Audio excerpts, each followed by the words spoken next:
Beyond Stillness, Stories After Stroke is made possible by our guests and tax-deductible donations from friends and listeners like you. Join us in empowering stroke survivors with stories of wisdom, purpose, connection, and hope at www.beyondstillness.org.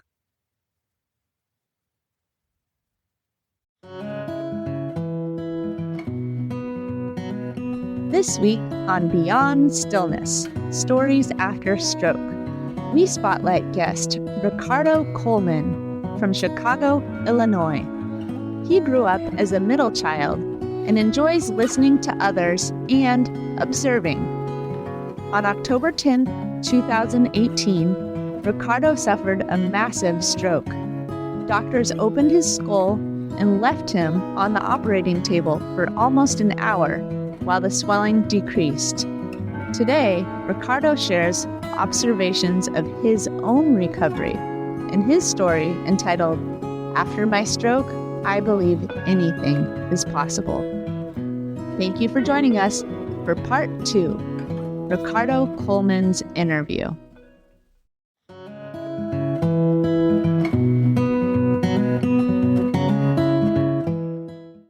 Hello and welcome to Beyond Stillness. Stroke offers a powerful, life-changing shift in perspective. Each colorful memory creates a parable for life's greater teachings, a compass for journeys ahead, and inspired wisdom for unique growth. This radio show, Beyond Stillness, offers an hour of pause for storytelling and reflection. Ultimately, Beyond Stillness is a welcoming environment that reveres the moment beyond stroke's paralysis. Still moments unite humanity and divinity. I'm your host, Molly Bucola. This week, we welcome guest Ricardo Coleman from Chicago, Illinois. Ricardo is a father, a husband, a deacon, a baseball league president, and coach. He grew up as a middle child and is most comfortable as an observer. He loves listening to others talk about their experiences. Today, he shares his story entitled, After My Stroke, I Believe Anything is Possible. We begin today. We stop. We settle. And we move into a moment of pause.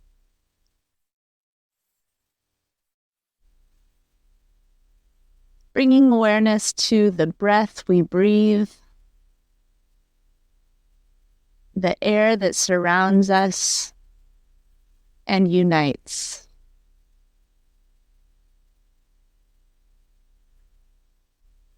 Today we call to mind people in our lives, near and far. Those we connect with daily, that show up as their unique selves and bless us with their quirks, with their talents and gifts. May we offer ourselves, our true selves, to each other as a way to lift each other in our journeys ahead.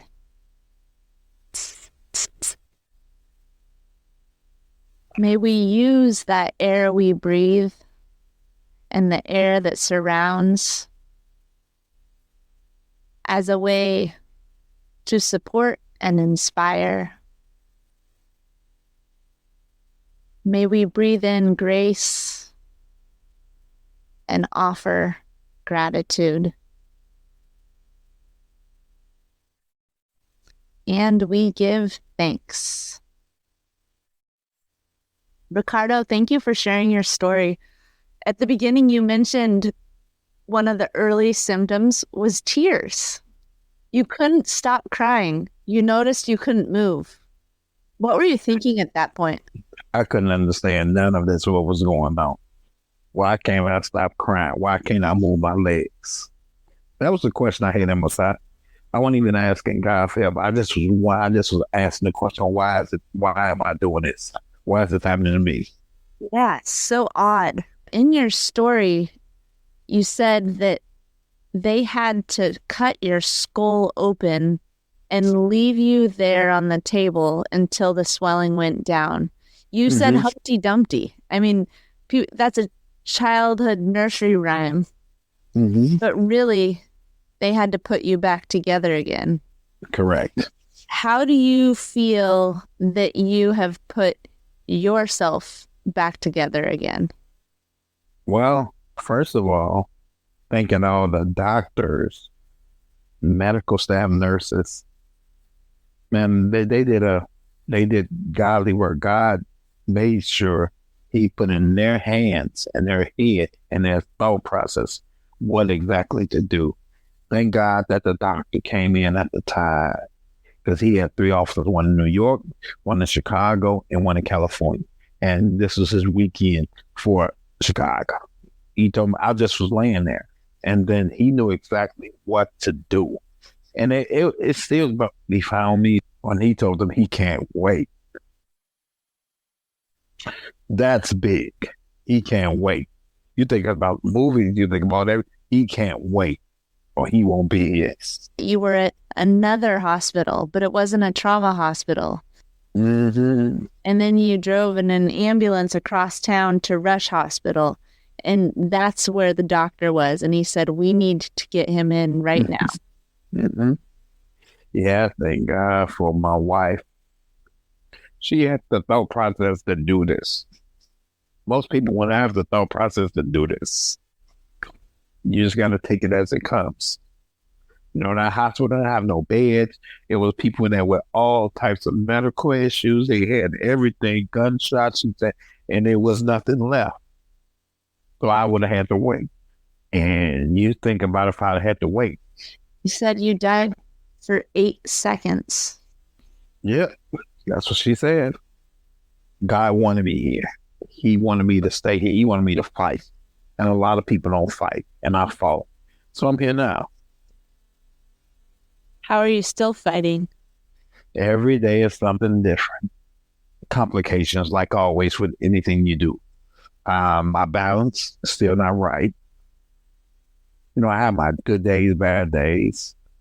My vertigo, it brought vertigo. I used to clean the gutters. I used to get on top of the roof. I can't go up ladders no more, because I started getting dizzy and started spinning, the room started spinning. My taste. I've tried every remedy, everything the doctor said, every home remedy that people superstitious, every homegrown remedy, and then none of it worked, and I lost my taste. It's a funny question that a lot of people ask about the taste. Don't you miss Thanksgiving? That's all they say. Don't you miss? Oh, because everybody know my favorite holiday was Thanksgiving. Ricardo, you said 400 people visited you at the hospital.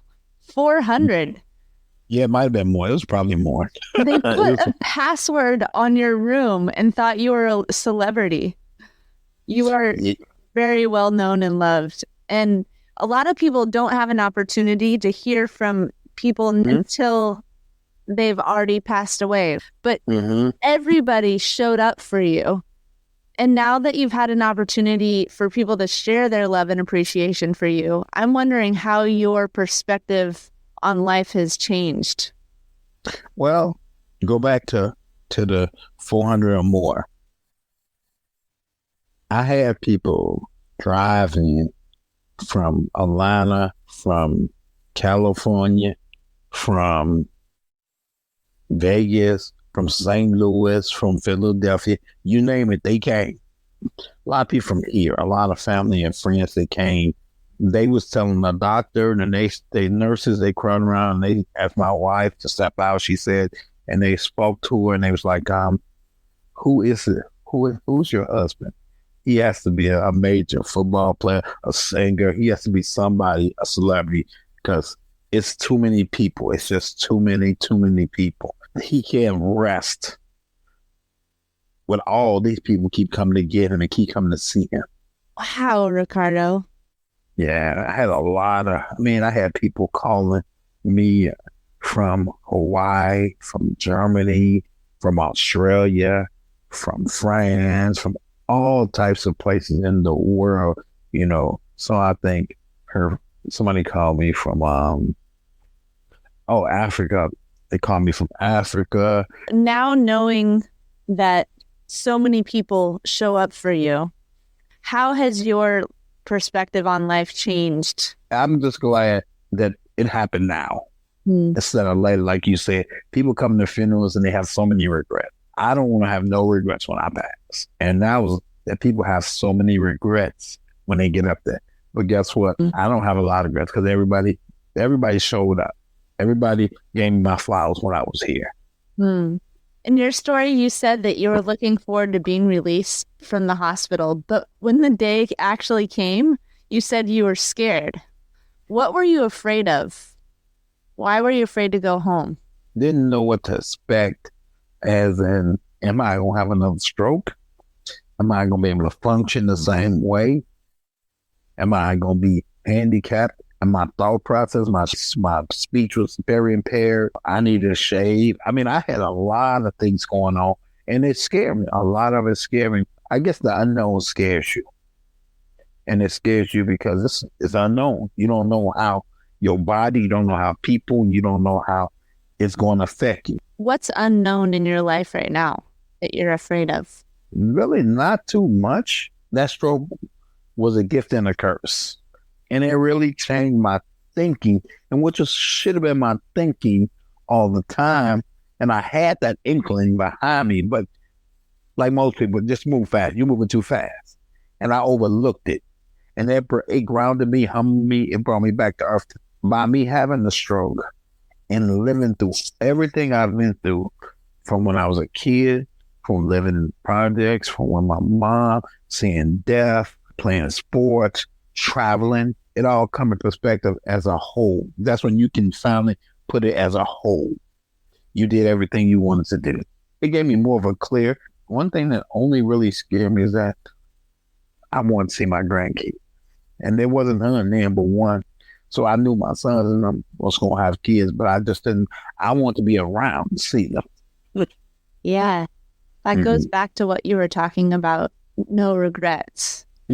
At this point, you're saying now that you look back on life, you can see a bigger picture. Oh, yeah, clearly. You see all those people who showed up while you were in the hospital. You see your life before the stroke, all that you've gone through, and now. Not to cut you off, but you know what really gave me energy to fight? When you're sick, you can be the prey or the predator, as they say. Seeing them really gave me a different perspective on fighting. You're telling me that all those people who showed up for you gave you the strength to fight. If they're all going out of their way to show up, they're flying, driving states away, calling from out of the country, spending their off hours to drive across town to sit at the hospital with you. Each and every one of those people gave you the strength and courage and perspective to think, I'm going to fight. I'm going to do this. Yeah, because you never know your impact on a person. You never know your impact on a person. And mine was just listening and being nice and being friends or just knowing them, maybe knowing them. And that was my perspective. I'm a middle child, so I see stuff a little bit different. Being a middle child, you see the ups, you see the down, you see the curves, you see when people trying to be slick, you see when people just sitting back. So yeah, I observe a lot. I'm an observer. So I watch a lot. I'm like, wow. But, I'm a protector. So when all these people came, I couldn't be that protector no more. They were the protectors, and they were my cheerleaders. So if they're going to be my cheerleaders, I'm going to cheerlead for everybody from that day on after I get out. So, one of the saddest situations that I've seen in my life when I was in Shirley Ryan, and this guy his mom brought him in. He was in a wheelchair. He was young, but he had got shot in the head. and he was linked over and he couldn't say nothing. He was like a vegetable. That really hit me hard. I was like, wow.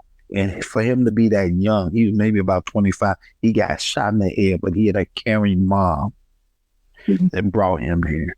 And he didn't say nothing. He wouldn't say nothing to nobody. He wanted to be by himself.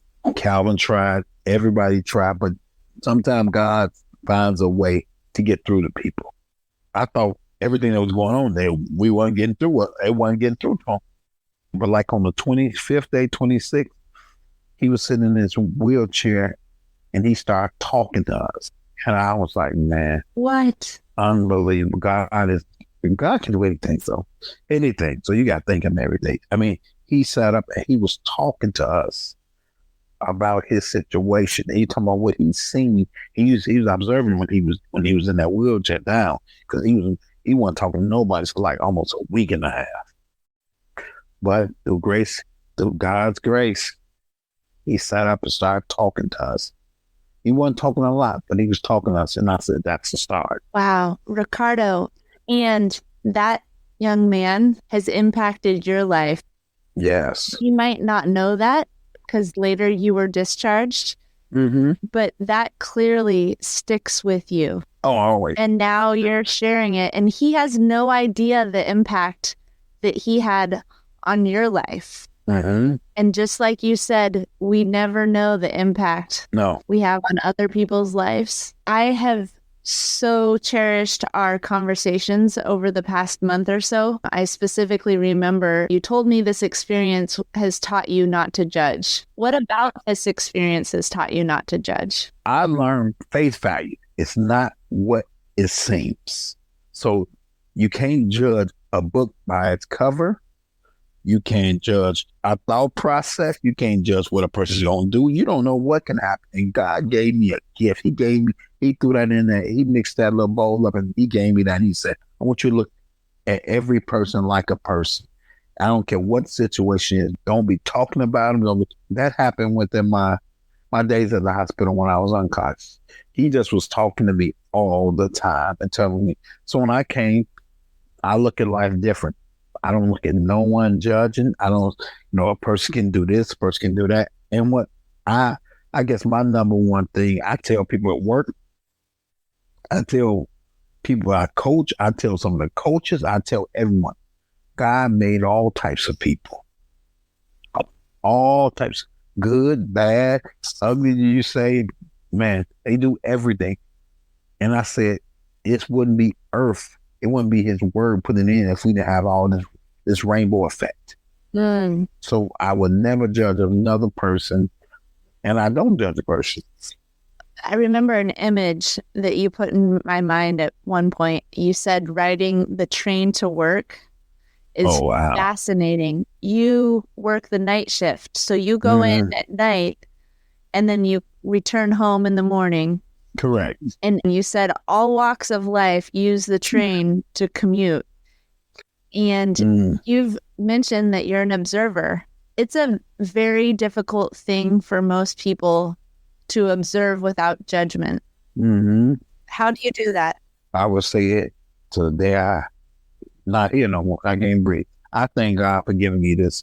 And people don't take his gift and use it. And they don't take it and use it all the time. And it's personal with me. With me and God, it's personal. And he gave me the gift, like I was telling you that time, when I was just sitting on the train and I was watching this man and this lady, we call them hypes, really drugged out, older, and they had pipes. They had pipes smoking cocaine. And she was looking, and I was just watching her. And it didn't come to my mind like, people was getting mad, people was moving. But I looked at her, I was just, so I was like, I wonder what caused this. I wonder what they had in their life. I feel so sorry about their life before. I wonder, they could have been an upstanding person. They could have been a person that do something right, but look at where they're at now.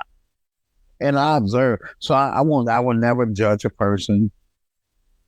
When people come through the trains, they selling stuff they want you to buy. Marijuana, all the time, drugs, they say they got everything. I never know what their life is. I love your phrase. I wonder, Mm-hmm. ... Mm-hmm. I wonder.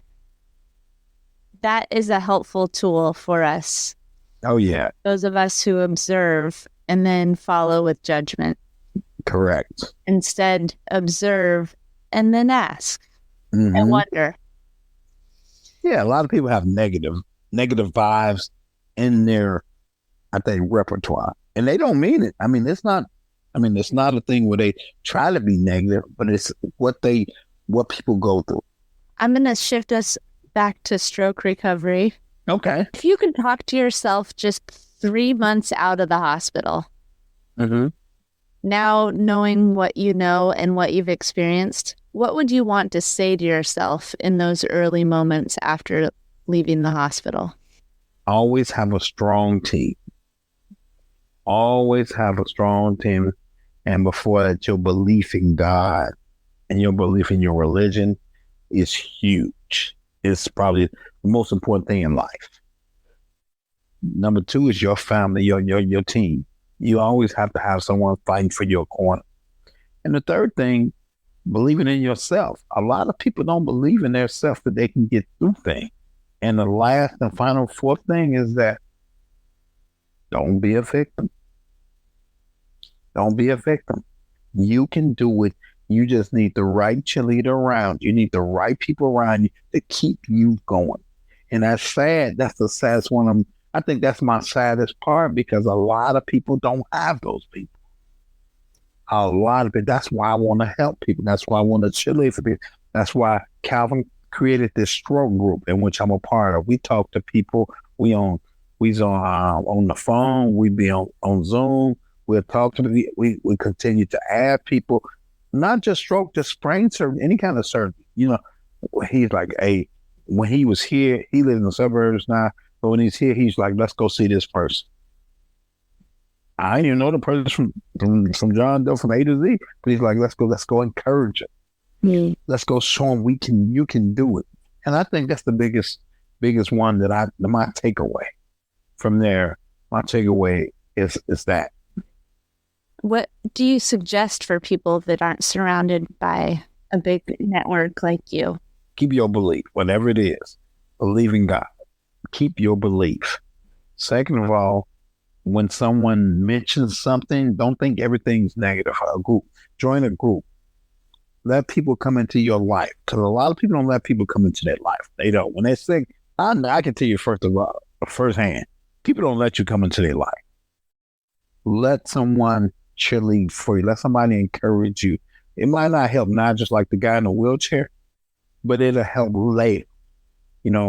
I thank Calvin every day for creating this stroke group, because we have so many people that have so many stories and so much energy to give to people, to help people. And Calvin wants to go back to the rehab place and want us to speak. He wants us to help people. And that's what life is about, helping others. Thank you, Ricardo. Life is about helping others. Mm-hmm. Service. Service to them. Mm-hmm. Service to others. Ricardo, thank you so much for spending time with me the past month or so, and for preparing your story and sharing your story and offering your reflections on life. Well, Molly, you've been my voice. You've been what I've been looking for and didn't know it. You've been my hero, because we all had strokes, but we're showing the world, not only the world, but people, you can get through it and you can help others while you get through it. So, without your podcast, it wouldn't reach people. It wouldn't reach people, but it can reach people because of that podcast. So I thank you for that. And I thank you for also me creating a new friend. So that's even better. Oh, Ricardo, I'm thankful that you're my new friend too. And you know what? You're my hero. And each of the people who share their stories, they're my heroes. Like you said, we all have a story, and everyone is able to get through it, and everyone gets through it in their own way. That's right. And it is so powerful to hear you talk about how you got through it. I want to use the statement that it had to be this way. for me to help, for me to understand what life is, and for me to pour out what I got to others. We're going to close with a moment of pause. And I'm going to loop back to your phrase about judgment. The phrase, I wonder, is powerful. And today, let us call to mind moments that we might judge ourselves,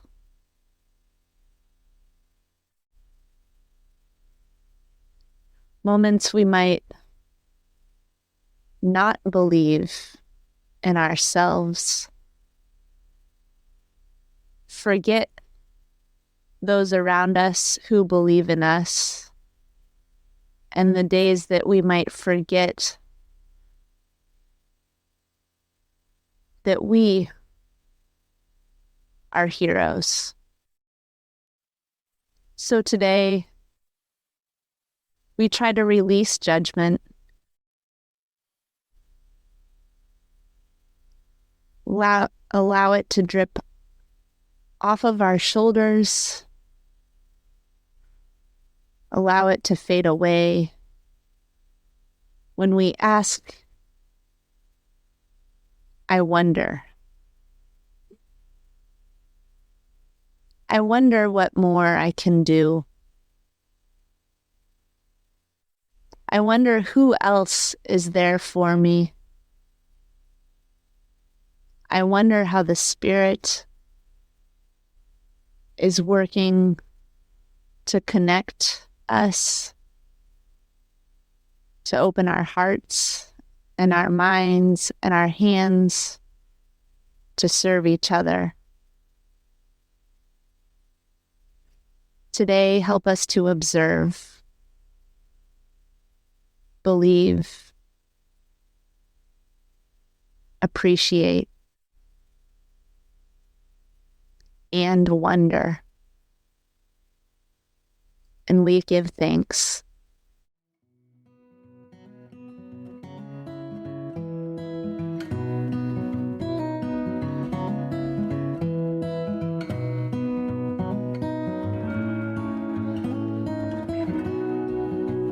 Thank you for devoting time and space to listen to Part 2, Ricardo Coleman's interview. For the full story, please listen to Part 1, Ricardo Coleman's story. Each colorful memory creates a parable for life's greater teachings, a compass for journeys ahead, and inspired wisdom for unique growth. In this episode of Beyond Stillness, we heard from guest Ricardo Coleman of Chicago, Illinois. He grew up as a middle child and enjoys listening and observing. On October 10, 2018, Ricardo suffered a massive stroke. Doctors opened his skull and left him on the operating table for almost an hour while swelling decreased. Today, Ricardo shared observations of his own recovery in his story entitled, After My Stroke, I Believe Anything is Possible. Again, thanks for listening. And remember, as part of the stroke community, you are more than supportive. You are inspirational.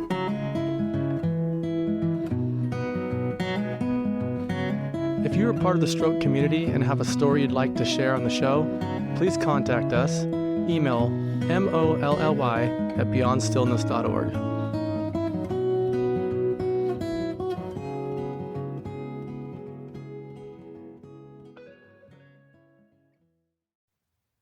Beyond Stillness, Stories After Stroke is made possible by our guests and tax-deductible donations from friends and listeners like you. Join us in empowering stroke survivors with stories of wisdom, purpose, connection, and hope at www.beyondstillness.org. Another way to support is to like, share, or subscribe to our weekly show. Again, thank you for devoting time and space for this week's episode of Beyond Stillness, Stories After Stroke.